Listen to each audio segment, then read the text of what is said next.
And joining us now, DEKALB Asgrow technical agronomist Jeff Fuls. He covers South Dakota. Jeff, great to catch up with you, man. How are you? Very good. How about yourself? Doing good, doing good. I appreciate the time. Thanks for joining us. Let's talk a little bit. Let's get caught up on crop conditions in South Dakota. I know you cover a lot of the northeast portion of the state, which has had some beneficial rains. There's other parts of the state of South Dakota that have not been so lucky so far this growing season, and we've seen some stress in some of our crops. But before we talk some of the stressed areas, let's talk about your area. Sure. What are you seeing here the latest as we get through July and get into August with the corn and soybean crops? Yeah, sure. The northeast portion of the state, it had a unique year, very late getting in. So a lot of the crops up there didn't get planted until the end of May, even early June, corn and soybeans. So they've continued to pick up rain because they were too wet early to get in. They've continued to pick up some nice rain, but of course everything was late, so it is late getting in, and it's going to probably be a little later harvest in that neck of the woods, which at least we're getting rain and everything looks good, but we'll need a later fall as well. Well, I would think with the later planting as well, maybe later disease pressures or insect pressures. Are you seeing or hearing anything major throughout your territory right now? Nothing too major yet. You always have little pockets that stick out, but nothing broad spectrum. You have a little pocket of Gossa's wilt that shows up. We've had a few reports of that already. A little bit of corn rootworm issues in a few pockets, mainly the corn on corn areas. Anytime later planted corn, it seems like the corn rootworm issues can be a little lengthier and a little worse on some of that stuff, it appears. But again, very pockety, nothing broad spectrum. I should ask as well, just in general, we've seen and heard more about tar spot moving farther east and north. Is that something you're worried about in the Dakotas? Maybe not this year, but moving forward? Yeah, I think in the future it's going to get here. It isn't here yet. I haven't identified any, anyways, in the northeast portion of the state.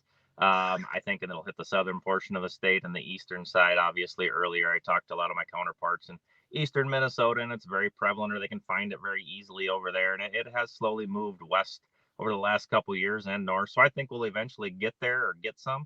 But yeah, right now I have not identified any yet in the state. So that's nice. That is a good thing. Well, let's shift our focus and talk some of the areas that haven't been so lucky so far this growing season. As you talk to your counterparts throughout South Dakota and really throughout the northwestern Corn Belt region, I know we have some areas that are stressed. It's kind of the case of the haves and the have-nots, right? Some people have gotten the beneficial rains, some have not. So on the opposite side of the spectrum, what are you hearing for stress in our corn and soybean crops as we work into August? Yeah, definitely a lot of stress out there as you move south. I cover about down to I-90, and when I get to basically south of Brookings, it changes in a hurry. The spectrum, you definitely get into more drier pockets. I don't think it's quite as bad as last year.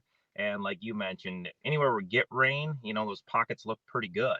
But where we're missing rain, and sometimes it can be 5, 10 miles away, you are seeing some pretty good stress on some of the crop. The corn's starting to wrap up in places, and that pollination, we're really getting through a lot of that pollination. We did get planted earlier down there, but we also had that severe heat through a lot of the pollination. So we're kind of evaluating right now if we did have some pretty good pollination and we got all that nicks taken care of as far as getting everything pollinated correctly. So yet to be determined, and I think in the next 7 to 10 days we'll know a lot more. But yeah, there's definitely very pockety throughout the whole southern part of the state as well. Now, I should ask as well, we have more heat and dryness in the forecast. So are you worried about some of those areas maybe seeing some tip back in corn or maybe some cupping in beans, etc., as we get some more heat and dryness in the forecast here for the first part of August? Yeah, yep, exactly. I think we will probably see a little bit more tip back anytime that plant is suffering from lack of moisture, lack of nutrients come with that. Your potassium deficiencies will have a lot to do with that. Potassium helps move water. So if we were a little light there, you're going to see a little bit more tip back than other places. And again, just a half inch of rain here and there can make quite a difference. So we'll see what that brings us. Well, hopefully we can get through the rest of the growing season and have a good fall harvest and be able to kind of preserve some of the yields that are out there. Jeff, any other final thoughts for us? Anything else you've been seeing across the region you want to mention? No, not really. I think everything's going, overall better than last year. I would say, for the whole part of the state, as far as even amounts of moisture, there it is slightly an uptick from what we did see last year as far as drought. But yeah, I think everything's going about as smoothly as can be. We're going to have quite the buffet of different reports going throughout the state. We got areas too wet, we got areas too dry, and everywhere in between. So it's kind of the Dakotas, I guess. It's what we come to expect. Well, we hope it stays smooth and we have a good rest of our growing season. With that, DEKALB Asgrow technical agronomist Jeff Fuls, thanks for joining us and giving us an update on your region there in South Dakota. We appreciate it. Yep, no problem.